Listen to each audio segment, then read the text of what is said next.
hapa nimekutana na Stani Bakora. Stani, mambo vipi? Bana poa poa kabisa. Mimi Stani nakuona kabisa juhudi zako za kumsupport mama. Unazungumziaje kwenye hilo?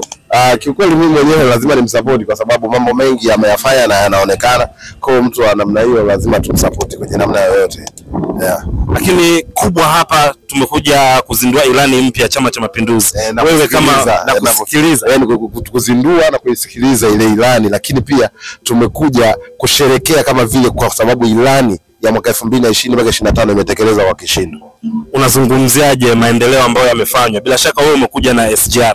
Mimi nimekuja na SGR. Hayo ndio maendeleo yenyewe. Kuna ile alikuja na kampeni mama mtoe ndoo kichwani, sijui kuna nishati safi. Kuna vitu kibao baba amevifanya. Kwa hiyo nadhani mambo mazuri yote yanaonekana. Unawaambia nini vijana ambao wanakutazama sasa hivi? Vijana ambao wananitazama, kiukweli sisi tuendelee kumsupport mama kwenye hali na mali. Kwa kifupi tunasema kula yetu, kila kula ya kijana mzee basi inakwenda kwa mama. Maana yake mitano tena. Ushajiandaa kwenye uchaguzi? Mimi muhimu ndugu yangu. Hivyo vitu vidogo vidogo lazima tuvifanye.